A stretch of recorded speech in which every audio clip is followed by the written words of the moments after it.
So we are now at the schoolhouse. That's right. So we know that George Mason had a schoolhouse on the property for the family. The kids who went to school here were just the Mason children. People who were enslaved likely got kind of trades educations in the way we would think of going to a trade school today, although not necessarily in such a formal setting. One-room schoolhouse, all 12 children, 9 children who survived to adulthood, went to school here, largely educated by male schoolmasters, 2 of whom we know were indentured and brought over from Scotland, in all kinds of subjects: geography, history, mathematics. The boys got Greek and Latin. Both boys and girls got French. That was the diplomatic language of the time. Mm-hmm. And the schoolmaster lived on property while he was here. And right behind you is the staircase that goes up into the schoolmaster's bedroom. Now, I love the little details of the lamps here. Mm-hmm. So can we go up to the schoolmaster's Absolutely. bedroom? Absolutely. Yeah, you can climb in his bed if you want to. No, I'm good. I'm going to draw the line there.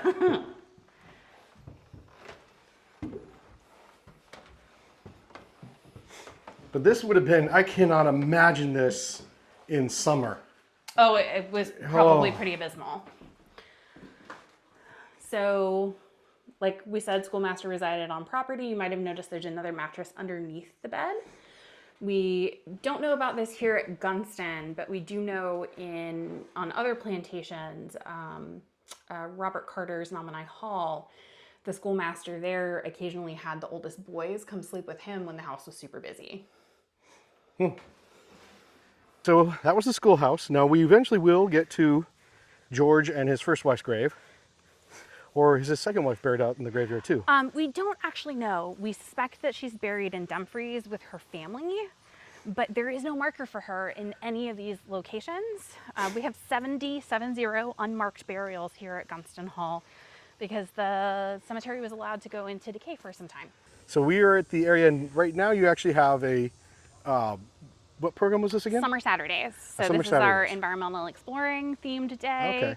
Looks like we might be doing some art in the kitchen today, but we had to move indoors because there was a little bit of a threat of thunderstorms. Yes, later this afternoon, if I'm not mistaken. Yeah. So now these outbuildings would have been where the kitchen was located because you didn't want that kind of stuff. So we'll go into the kitchen here in a minute. Let's start over here. Sure, this is the dairy right over here. Dairies are kind of interesting structures in the 18th century. We've got these really interesting vertical slits all around that provides ventilation.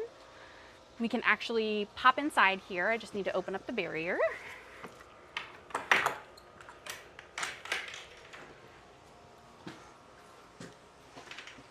So dairies were whitewashed on the inside. I don't know if you can tell, but our temperature just dropped like 5 degrees. Yes. Some of that is the shade, some of that is the ventilation slits. Often these structures were dug several inches down into the ground to provide just a little bit of cool, not a lot, but enough to make a difference. Mm-hmm. And so this is a space where milk products were stored, and from probate inventories taken upon the death of the owner of the property, we know that dairies often were higgledy-piggledy full of stuff. Oh boy. Now I want to see this out here because this is not a common feature that is highlighted on a lot of historical properties, and that is a well. And that is the original well from the ground down. We had to reconstruct the well house, but you can see where the original... I can't even see where it ends. No, it's about 145, 146 feet deep. Oh boy. The original wellhead, we can tell, was lost to fire because we can see some fire damage on the bricks and the stone that's below ground. Mm-hmm. But so above ground, it's been replaced. These smaller bricks that you can kind of see here is the original well. Yep. There we go. I got a shot of it. But it's not a feature you often see highlighted. No, because many of them have been disturbed over time. So now if we go into the kitchen here, they do have an activity going on. Yeah. And hang on, We're about to expose a sun print. You guys wanna see what we're doing? In a second, yes. Yes. Are you doing it right now? I am. Oh, okay. So this is on camera. I apologize for not asking you sooner. Is that okay? Yes. Okay. So this is a sun print that people can come do today only, I'm assuming. Yes, at Summer Saturdays. Okay. Our theme is Environmental Exploring Saturday. So we're making sun prints, also called cyanotypes. So these are special paper that has been treated with chemicals so that when the sun hits the chemical, it fades and it leaves behind this really cool design.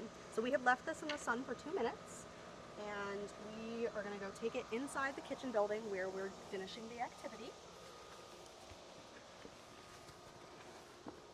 And this is a type of printing that didn't exist in the 18th century, but they're just starting to figure out the science that happens with this. Hey, Dan. So I'm going to go ahead and take off all of the objects, and so we can kind of see where the design has stayed.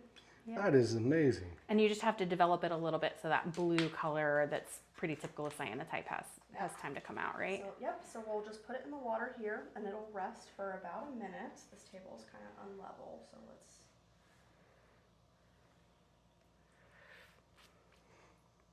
Interesting. And when we're developing it, it'll lay flat to dry. And we're going to be laying them flat over on this table here. And the color will develop even more as we let it sit and develop. Neat.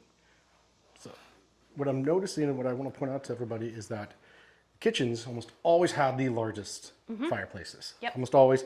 They almost always had the most shelves and everything of every room, because this is where the most action typically happened in the house. I mean, this fire was going 365 days a year the entire time this space was in use as a kitchen. I'm loving all the accoutrements that you have, even down here to the Dutch ovens with ash on them. We do actually still cook in this kitchen. Oh, did you make cookies by any chance? Not today. You know, I was cookies. But I'm trying to remember what's on our menu for our hearth cooking workshop in November. We teach people how to cook over this fire and talk about the amount of work and skill and knowledge that it required in order to be able to cook in a space like this on a regular basis. Now up here would have been the kitchen staff. That's where the cook would have lived. Yeah, so possibly a family, possibly a group of unrelated people. I suspect 5 to 7 people who were enslaved were living and working in this kitchen. Okay, now, where's the next stop? The laundry. Because again, not a place that's usually highlighted. Cool. So we do have our friends from Mason Neck State Park in there. All right, so we might have to wait a little bit on that. They're going to be in there all day with the program. Well, this is important to the laundry because this is where you would boil the clothes and kind of wash yeah, them. absolutely. This is one of the spaces where that happened. We also have a cool feature over here. This is one of the few outbuildings that has a gutter. Oh, neat. And it's got a downspout. The intent to collect the rainwater. Exactly. And it's a little, we need to treat it for funsies. Yeah, for mosquitoes. But that rainwater was really useful in washing some of the delicate objects that they had in spaces like this. It was a much softer water than what they were requiring from the well. Getting ready to go into the laundry room. And as Lacey mentioned, there's an activity going on, and here are 3 of my favorite cuddly creatures. This one is fun because if you squeeze it, you get a surprise. Yes, you I'm not going to tell you what it is, and I'm not going to encourage you to go squeeze it, but if you do, you get a surprise. Or if you just spook them. Yeah, and we do have them here at Gunston. I saw some the other day. Now, a lot of this, you see the big hearth again because this is where they would want to wash, dye clothes, things like that. Yep. And you have even irons like this. Yep. Now, these are solid pieces of metal. So this one's not, but it does have a solid piece of metal inside of it. Now, what they would do, for anyone who doesn't know, and correct me when I'm wrong, is they would take either this or this, and they would just put it on something hot, coals, over the fire, what have you. Probably right here in front of the fire where it's easy to get to. Yeah, and then that residual heat would iron the clothes. Now, this one, I'm not joking when I say this. This thing probably weighs about 8 pounds, maybe 10 pounds. I'm not kidding on that. Because if you listen, makes a solid. Wasn't joking. And we do know that they were using irons of this style here at Gunston Hall at some point because we actually recently found one of these archaeologically. Nice. Now, this looks like, I think I know what it is, but tell me what it is. Yeah, so the jar shape is called amphora from the Greek, Greek Roman, brain's gone. But in any case, probably used to originally import olive oil here to the American colonies, and then probably got repurposed, likely to store things like soap. And as you can see, George Mason put his stamp on it. Yep. Now the one feature that I haven't seen yet, but I really want to point out is this cute little thing here. You can just make out the design here, this little heart with a diamond. Now this is actually a candlestick holder, and it's usually made out of tin and polished to a very high sheen, so this would help reflect the light into the room, because the kitchen and the laundry are two rooms you definitely want to make sure are lit. And if you've ever read like a historic romance novel and they talk about sconces, that is exactly what that is a wall sconce. Nice.